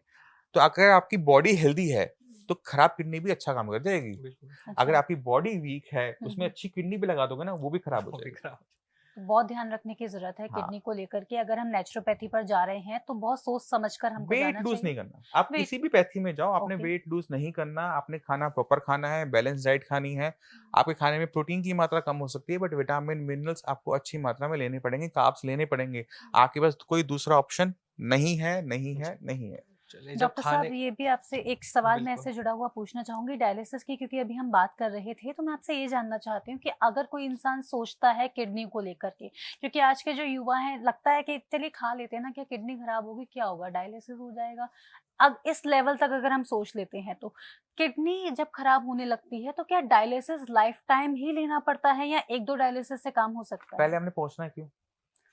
पहली आलस अप्रोच तो ये और होनी ये चाहिए। सारी चीजें कर लेते हैं ना, ड्रिंक वगैरह, और नहीं, डाइट को ख्याल नहीं रखना। आप माइंडसेट पहले लेके चल रहे हो कि मैं हम्म, गलत खाऊंगा कि अगर किडनी खराब होगी तो डायलिसिस करवा लेंगे। हम्म, तो पहले तो अप्रोच आपकी गलत है। ठीक है। ठीक है, तो हम्म, आप अपनी बॉडी को अंडरस्टैंड करने की कोशिश करो, बॉडी ओके। किस तरह से काम करती है और बॉडी की क्या रिक्वायरमेंट्स है हम्म, और आपका मन क्या कर रहा है। हम्म, तो अपनी मन की कम सुनो और अपनी बॉडी की ज्यादा सुनो, पहली ओके, चीज। ठीक है, तो वहां नहीं पहुंचना है। ठीक है। बीपी शुगर अपना कंट्रोल रखोगे तो हम्म, 80% चांसेस है कि आपकी किडनी खराब होगी ही नहीं। अच्छा। कोई चीज आप ओकेजनल बेसिस पे करो, आपकी किडनी खराब नहीं होगी। हम्म, पर अगर आप अल्कोहल है डेली बेसिस पे लोगे तो हम्म, किडनी खराब होने के चांसेस, लीवर खराब होने के चांसेस बढ़ जाते हैं। ठीक पर है। डेली बेसिस पे मत करो।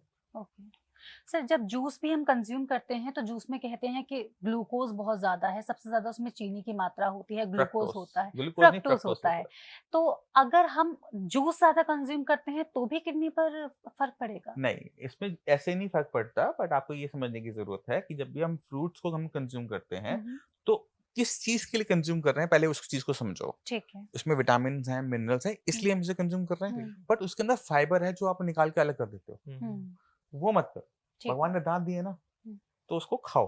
ओके। ठीक है, फाइबर जाएगा तो आपके लिए वो ज्यादा बेनिफिशियल होता है। जूस जब हम पीते हैं तो अक्सर पेट में दर्द हो जाता है, जी। गैस बन जाती है। वही फ्रूट अगर आप खाओगे तो आपको गैस भी नहीं होती, आपको परेशानी नहीं होती, क्योंकि वो फाइबर के साथ गया। तो इसलिए हमारा फोकस रहता है कि जब आपने अपनी बॉडी को हेल्दी रखना है तो फाइबर का इंटेक के बहाने ढूंढो। ओके। ऐसे नहीं होगा, उसके बहाने ढूंढने पड़ेंगे। मम्मी ने क्या बनाया, आलू बनाया, नहीं खाना। मम्मी ने क्या बनाया, मिक्स वेजिटेबल बनाई, मैं खा लूंगा। है ना, तो वो बहाने ढूंढने पड़ेंगे। आप जी। रेस्टोरेंट में जा रहे हो, हाँ जी सैलेड किस में है ना, चिकपी सैलेड ले ली। तो वो आपके ऑप्शंस होते हैं, तो आप फाइबर खाने के बहाने ढूंढो, ना कि उसे अवॉइड करने के। अभी जैसे खाने की आप बात कर रहे हैं तो एक ना मैंने रील देखी थी कुछ टाइम पहले कि बेकिंग सोडा खाओ भैया, हाँ, किडनी ठीक हो जाएगी। क्या नहीं, है ये? बेकिंग सोडा से किडनी ठीक नहीं होती। जब हमारी किडनी खराब हो रही होती है तो बॉडी में टॉक्सिक मटेरियल इकट्ठा हो रहा होता है। हाँ। अब हमारी किडनी हमारी बॉडी के अंदर पीएच को भी मेंटेन करती है। हमारी बॉडी में हर टाइम एसिड बनता रहता है, किडनी से बाहर निकालती रहती है, तो हमारा यूरिन ना एसिडिक होता है। हाँ। अब आपकी किडनी खराब हो गई तो बॉडी का ब्लड का पीएच क्या हो जाएगा, आप बताओ? नहीं आइडिया। एसिडिक हो जाएगा क्योंकि एसिड बना रही, निकल नहीं बिल्कुल। पा रहा। अब इस एसिड अगर आपका बॉडी में बहुत ज्यादा एक्यूमुलेट हो जाएगा तो ये एसिडिक ब्लड ही सर्कुलेट करेगा जी। और वो किडनी को डैमेज करेगा। बिल्कुल। इस कंडीशन को बोलते हैं मेटाबॉलिक एसिडोसिस। ओके।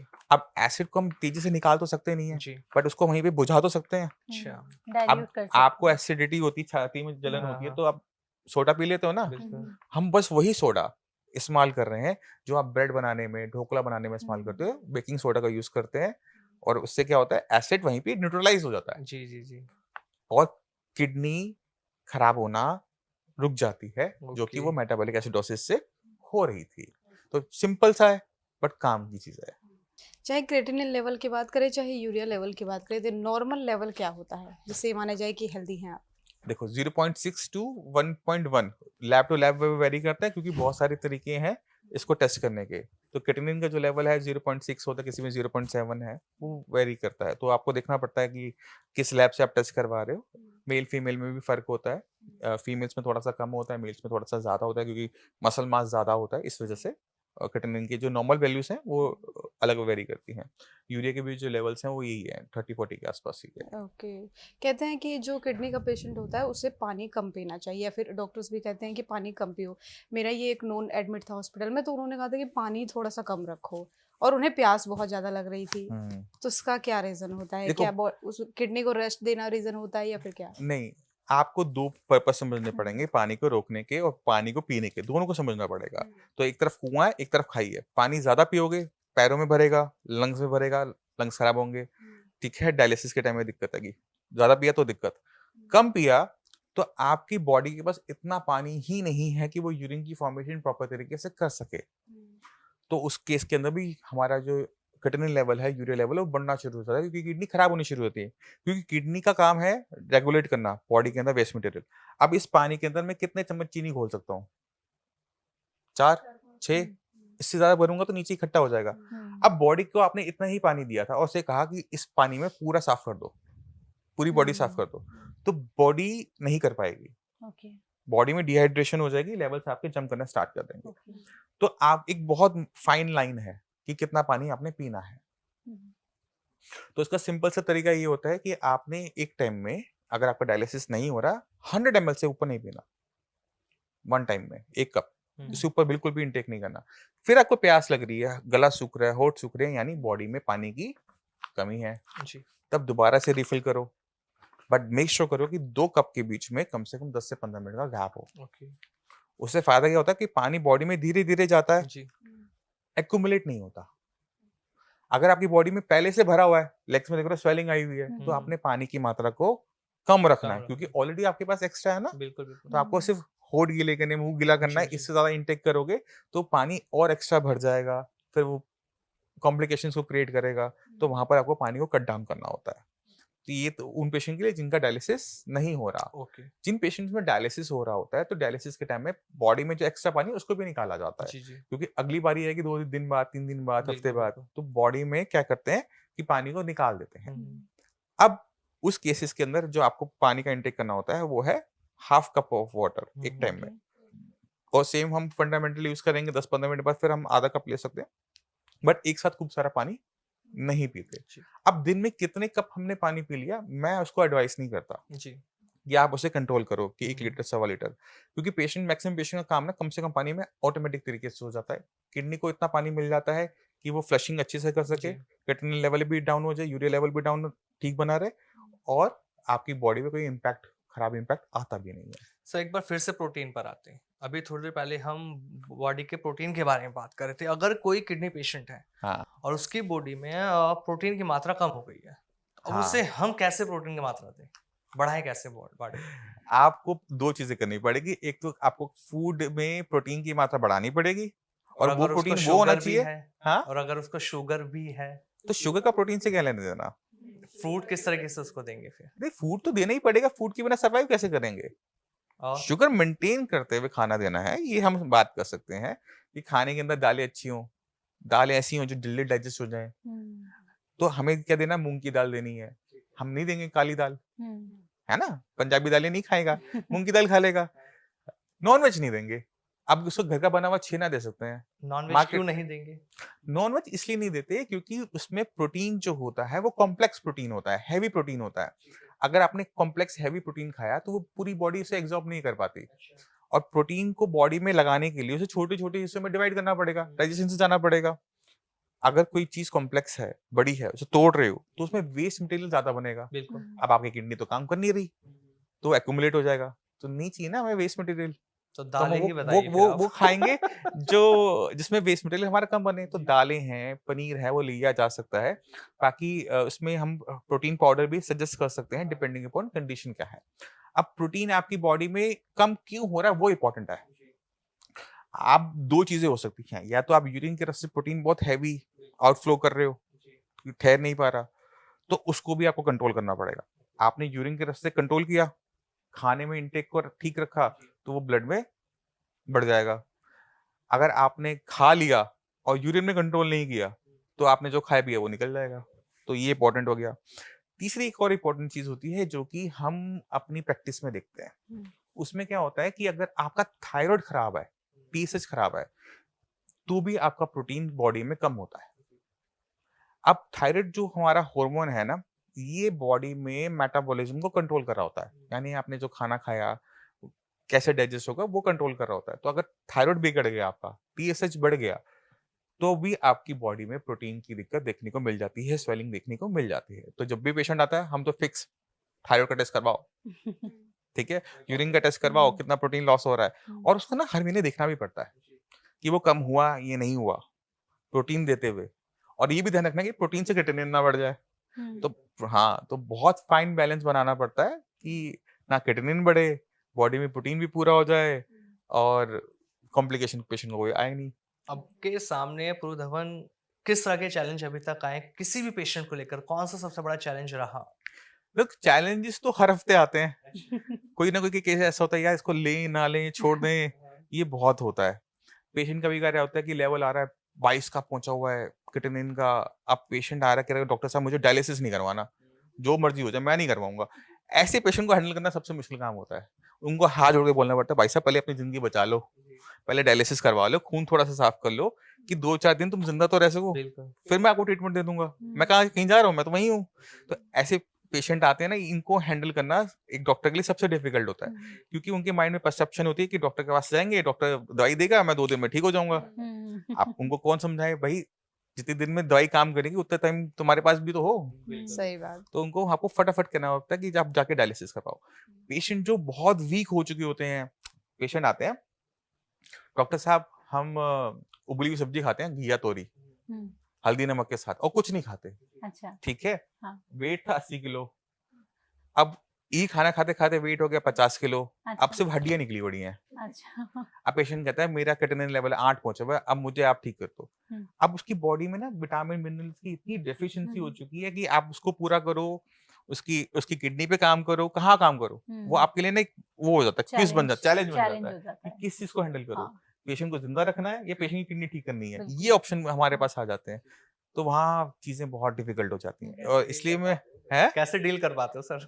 वो उसमें हम काम कर पाते हैं कि पेशेंट्स को हम समझा देते हैं, पेशेंट को समझाते हैं कि तुम देखो, अगर आप जिंदा हो आप कुछ भी कर सकते हो, है ना, ट्रीटमेंट चलता रहता है, बट अगर आपकी बात आपके सर्वाइवल पर आ जाए ना, तो आपको पहले सर्वाइवल को देखना पड़ता है। किडनी का नंबर सेकेंडरी हो जाता है कि किडनी बाद में, पहले आप जिंदा रहो। तो ये कह सकते हैं कि अगर आयुर्वेद अपना रहे हैं तो जड़ से बीमारी को ठीक कर सकते हैं। देखो काम जड़ पे ही किया जाता है, जड़ पे BP काम किया जा रहा है, बट जड़ से खत्म कर सकते हैं। देखो जड़ से खत्म तब होगा जब किडनी रीजनरेट कर जाएगी। किडनी रीजनरेट करती नहीं है। किडनी अगर रीजनरेट कर जाए तो आप उसे जड़ से खत्म कर सकते हो। अब किडनी के अंदर हिस्सा मर गया, आप उसे जो मर्जी कर लो, जो मर्जी ताकत लगा लो, वो जिंदा नहीं हो सकती। तो आपको रहना तो उसी खराब किडनी के साथ रहना पड़ेगा और पूरी जिंदगी रहना पड़ेगा, बट आपने उसे खराब होने से और खराब होने से रोकना है। किडनी जितनी आपके पास बच जाए उसको हेल्दी कर सकते हैं। उसकी फंक्शनिंग बढ़ानी है ओके। कि वो क्रिएटिनिन यूरिया को बाहर निकालती रहे। तो जैसे आपका वो होता है ना कमजोर बच्चा, उसको बहुत ज्यादा पैम्परिंग की जरूरत होती है, बेटा खाना मिल जाएगा टाइम पे, पानी मिल जाएगा टाइम पे, वही करना पड़ता है उसके साथ। बीपी नहीं बढ़ाऊंगा, शुगर नहीं बढ़ाऊंगा, तो वो ध्यान रखना पड़ता है। तो अगर हम ये ध्यान रख लेते हैं, पेशेंट बेसिक समझ जाता है, तो हमारा काम बहुत आसान हो गया ना। पेशेंट आता है, चार्ट लेकर आता है, बीपी सर मेरा ओके, ऑल ओके, 100 नंबर में से 100 नंबर दे दो मेरे को। वो पेशेंट खजाने होते हैं। सर बीपी पे ही ना एक हमारा काम खत्म हो गया ना। पेशेंट कहता है मेरा क्रिएटिनिन डाउन हो गया, हाँ। सर ये बीपी का चार्ट देखो, ये तो शुगर आपको का चार्ट देखो। सेटिस्फेक्शन भी मिलता होगा कि हाँ, हमारा मतलब पहली जो विजिट होती है उसमें टाइम लगता है। दूसरी विजिट में अगर पेशेंट समझदार है ना, आप में से लगा लो कि मुश्किल से 2 मिनट नहीं लगते। पेशेंट आके कहता है सर मेरा ये रहा बीपी का चार्ट, ये रहा शुगर का चार्ट, मैंने चेक कर लिया, ठीक है एक बार आप चेक कर लो। क्रिएटिनिन मेरा पहले 8 था, अब ये 4 हो गया।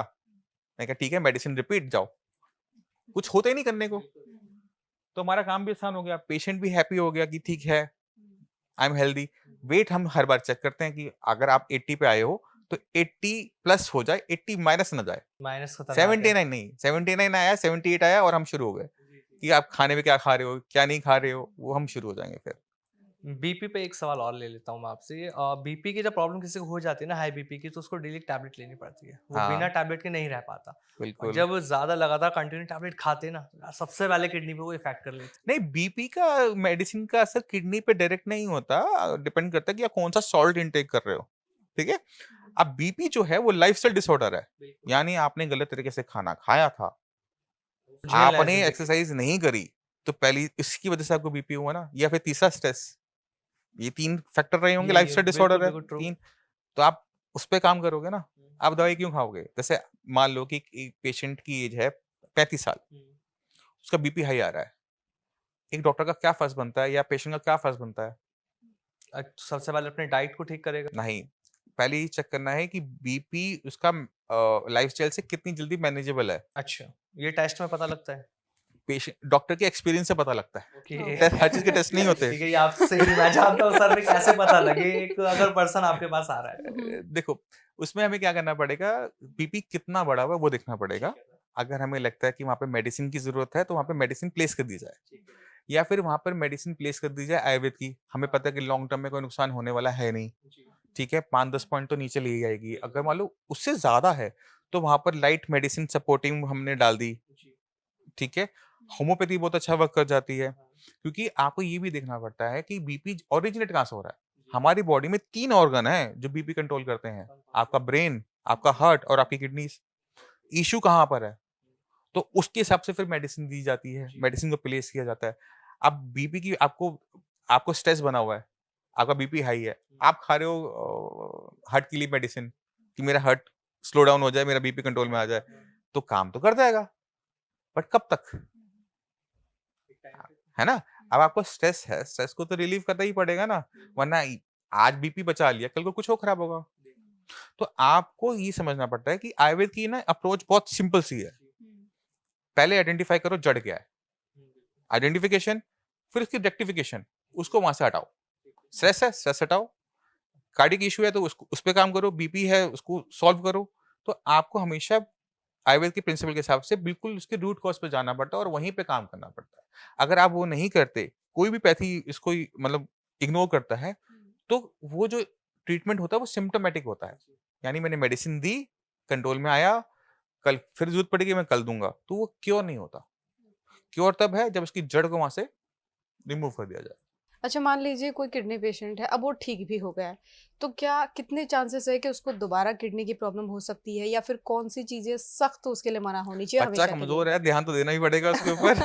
एक बार फेल हुआ तो दोबारा फेल हो सकता है, वो पूरी पूरी चांसेस है चांसेस मतलब। बिल्कुल हैं। तो आपको पहले रूट कॉज उनको कंट्रोल में रखना है। अगर आपको पता था कि किडनी जो खराब हुई थी वो हाई बीपी की वजह से हुई थी, और हाई बीपी आपको स्ट्रेस की वजह से हुआ था, तो शुरुआत आप स्ट्रेस से करोगे कि स्ट्रेस ना हो, बीपी कंट्रोल में रहे, अब मेरी किडनी लंबा टाइम तक आराम से चलेगी, कोई दिक्कत नहीं होगी। तो आपको सेम वही प्रोसीजर फॉलो करना पड़ता है जो हम ट्रीटमेंट में यूज करते हैं, कि आपको रूट कॉज पे जाकर काम करना ही है। खाने पीने पे कोई ऐसा कंट्रोल कि कभी नहीं खानी है ये अब चीज, तो कभी छोड़ नहीं दो, खानी? घर का खाना खाने दो, बाहर का मत दो, बस इतना ही करना होता है, क्योंकि पेशेंट के किडनी लेवल नॉर्मल हो गए हैं, है ना। तो अब उसको बैलेंस डाइट पे रहना है। अब क्योंकि बॉडी में सिर्फ किडनी तो है नहीं, बाकी ऑर्गन्स भी हैं, तो उनका भी तो ध्यान रखना है, सिर्फ एक एक बच्चा थोड़ा, क्योंकि बहुत सारे बच्चे होते हैं अंदर। एक और बहुत ही जरूरी क्वेश्चन है जो हम ज्यादातर इग्नोर करते हैं। हमें सर दर्द होता है या पेट दर्द होता है या पैर दर्द होता है, हम पेन किलर खा लेते हैं, कोई सी भी दवाई खा लेते हैं, फिर बार बार रिपीट होती है, हम ऐसा ही करते हैं। तो ये इग्नोर करना कब तक सही है? क्या पहली बार में ही डॉक्टर के पास चले जाना चाहिए, या कभी कभी ये चीजें नॉर्मल भी होती है, चलो दवाई खा के खत्म? देखो, 2 टाइप की हमें सबसे बड़ा दिक्कत देखने को मिलती है, क्योंकि जब आप पेन किलर ज़्यादा खा लेते हो, डाइक्लोफेनाक या निमोसिलिड हो गई, तो उनका ना किडनी पे डायरेक्ट इम्पैक्ट है, ठीक है? तो अगर आप उसे इनटेक करोगे तो किडनी या किडनी, लीवर, इन सब पे इम्पैक्ट आएगा। तो आपको ये समझना है कि आपको वो चीज़ हो क्यों रही है। जैसे आपको हेडेक हो रहा है, आप हेडेक के लिए खा रहे थे, अब आपको हेडेक आईसाइट की वजह से हो रहा है या बीपी की वजह से हो रहा है? आपको वो रूल आउट करना पड़ेगा। अब आपको चश्मा लगा हुआ है, आप पहनते नहीं हो, आपका सिर दर्द बना रहता है, आप गोली खा लेते हो, ठीक हो जाता है, अगले दिन फिर दोबारा से हेडेक बन जाएगा। तो आपको स्पेक्स है तो पहनो, तो हेडेक होगा नहीं, गोली खानी पड़ेगी नहीं, बीमार पड़ोगे नहीं, उसके साइड इफेक्ट देखने को मिलेंगे नहीं, ठीक है? इसी तरह से बीपी की दिक्कत है, बीपी की वजह से आपको हेडेक हो रहा है, तो बीपी को ठीक करने के लिए टेम्परेरी बेसिस पे मेडिसिन स्टार्ट कर सकते हो। सेफर साइड जाते हुए आप आयुर्वेद का यूज़ कर लो, ठीक है? आप होम्योपैथी का यूज़ कर लो, दोनों बहुत सेफ है। एलोपैथी के कंपैरेटिव में बहुत सेफ है।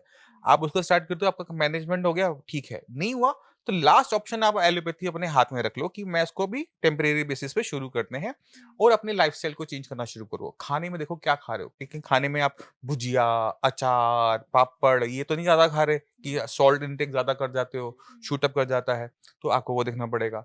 वेट देखना पड़ेगा कि आपका वेट बहुत ज़्यादा तो नहीं है। आपका वज़न है 100 किलो, अब आप उम्मीद लगाओ कि मैं खाने को बदल के इससे मेरा काम बन जाएगा, ऐसा भी नहीं है। तो आपको अपने वेट पे काम करना पड़ेगा। आप ही देखो कि आपकी लाइफ़स्टाइल क्या चल रही है, पूरे दिन बैठे रहते हो, तो वो गलत है। उसको ठीक करने के लिए आपको अपनी लाइफ़स्टाइल को बदलना है, तो कोई स्पोर्ट्स जॉइन कर लो। आपका वज़न ज़्यादा है, स्विमिंग जॉइन कर लो। कुछ ना कुछ तो करना पड़ेगा। अब स्ट्रेस की वजह से हो रहा है, आपको हेडेक बन रहा है, तो आपको वहाँ काम करना पड़ेगा। तो आपको ये समझना है कि वो प्रॉब्लम आपको आ क्यों रही है, क्योंकि बॉडी आपको सिग्नल दे रही है कुछ ना कुछ तो गलत कर रहे हो। क्या गलत कर रहे हो वो आपको आइडेंटिफाई करना होता है, डॉक्टर ने आइडेंटिफाई करना होता है, और उस पे काम करना होता है। मेडिसिन साथ साथ चलती रहती हैं, जैसे ही वो रूट कॉज हटता है मेडिसिन भी बंद। तो जैसे मान लीजिए माइग्रेन आपको डॉक्टर ने बताया, तो माइग्रेन के लिए कौन सा पैथी बेस्ट रहता है? एलोपैथी कहें जो चाहे सूट कर जाए। तो सारे ट्राई करें मतलब? नहीं नहीं, आपको ट्राई नहीं करना होता। आपको ये समझना पड़ता है कि माइग्रेन जो है, माइग्रेन में आपको पेन हो रहा है तो आपको पेन किलर लेना पड़ेगा, क्योंकि बहुत सिवियर पेन होता है, ठीक है?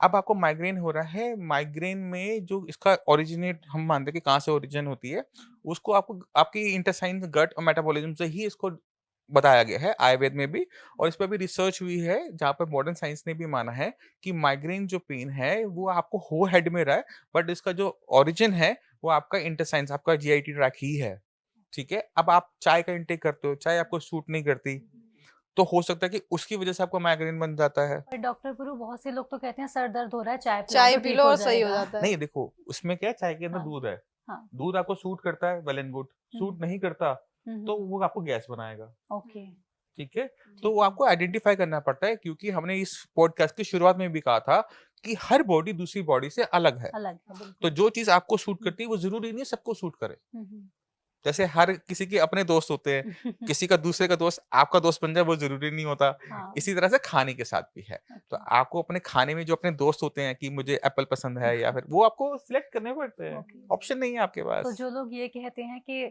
चाय पिला दो और मेरा सर दर्द ठीक हो जाएगा, उनके लिए शायद फीवर में काम कर रही है ये चाय। डिपेंड करता है ना वो हेडेक हो क्यों रहा है। ओके, अब उन्होंने चाय पी, सो गए, तो वो अच्छा, सोने से उनको आराम मिला ना कि चाय से चाय से मिला, नहीं मिला। ओके, है ना? हाँ, अब उनको आईसाइट का हो रहा था, आंटी हम्म, जी अपना सुई धागा वाला काम कर रही थी, हम्म, और सुई डाल बारीकी वाला काम किया, आंखों हम्म, में दर्द हुआ, सिर में दर्द हुआ, हम्म, चाय पी, सो गई, ठीक हो गया।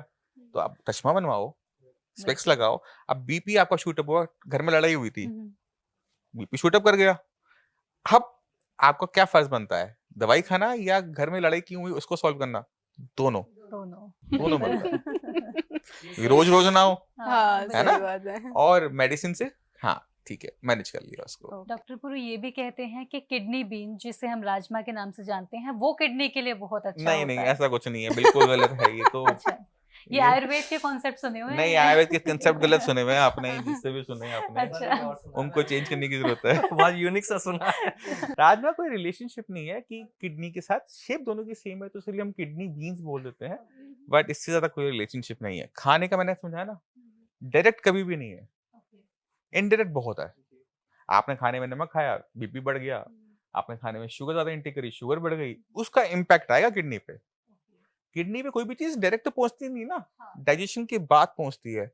और अगर आपका खाना हेल्दी नहीं है तो आप जो मर्जी ताकत लगा लो, मुश्किल हो जाता है, बॉडी को हेल्दी रखना मुश्किल हो जाता है। सर समर चल रहे हैं, आम लोगों को बहुत पसंद आते हैं, किडनी पेशेंट क्या आम खा सकता है? यार तुम ये आखिरी आप- क्वेश्चन नहीं है आपने- मेरा बस आपसे पॉडकास्ट का। पता है ये आम पे लेके ना पेशेंट से लड़ाइयां हो जाती है।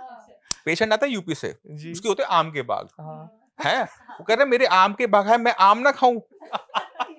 और सुबह उठते ही चाहिए उन्हें तो।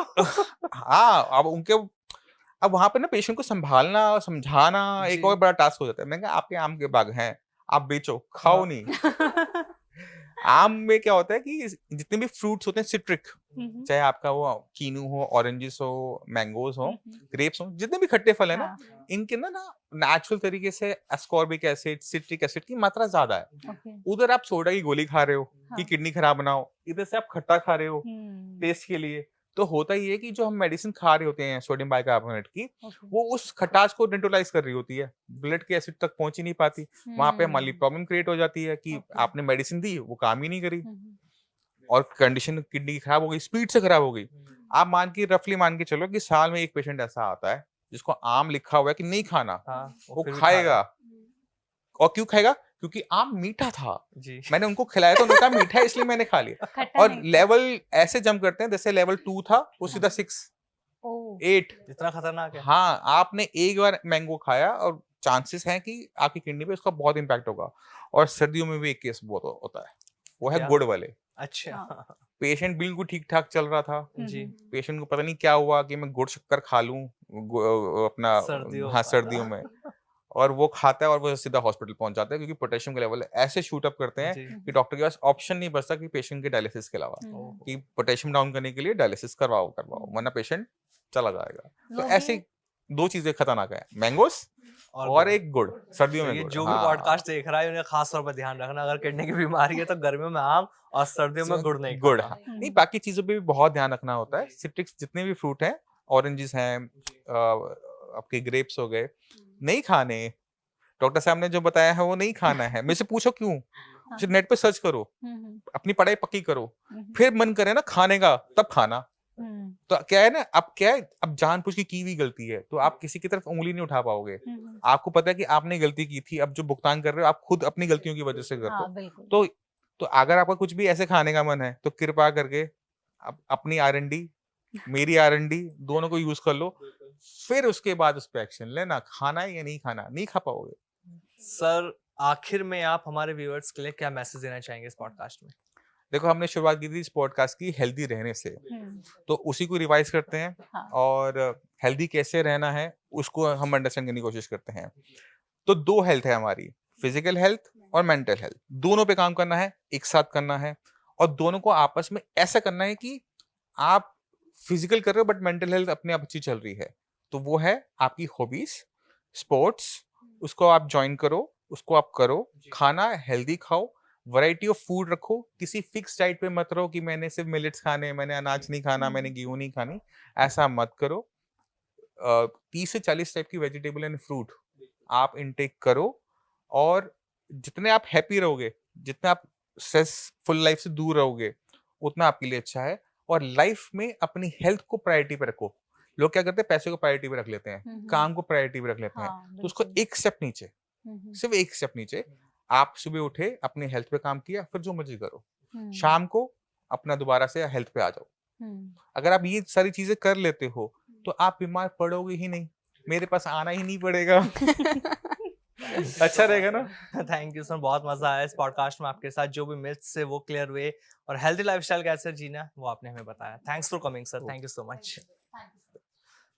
तो ये एक शानदार पॉडकास्ट रहा डॉक्टर पूर्व धवन जी के साथ, जिन्होंने हमें बताया कि हेल्थी लाइफस्टाइल हमें कैसे जीना है, और जो हमारी किडनी खराब हो रही है उसे हमें खराब होने से कैसे बचाना है, डायलिसिस क्यों इंपॉर्टेंट है, ट्रांसप्लांट क्यों कराना चाहिए, किस स्टेज पे कराना चाहिए, और किस डाइट को हमें फॉलो करना है जिससे हमारी किडनी खराब होने से बच सके। तो आपको ये पॉडकास्ट कैसा लगा आप हमें कमेंट करके जरूर बताएं, और अगर आप डॉक्टर पूर्व धवन जी से मिलना चाहते हैं, अपॉइंटमेंट लेना चाहते हैं, तो डिस्क्रिप्शन में पूरी डिटेल मौजूद है। आप उस डिटेल पर जाकर कांटेक्ट कर सकते हैं और जो भी आपकी बीमारी है, चाहे वो किडनी को लेकर है या लाइफस्टाइल को लेकर जो भी प्रॉब्लम है, उसका सॉल्यूशन आपको डॉक्टर पूर्व धवन के पास जाने से मिल जाएगा। तो इस पॉडकास्ट में इतना ही। नमस्कार।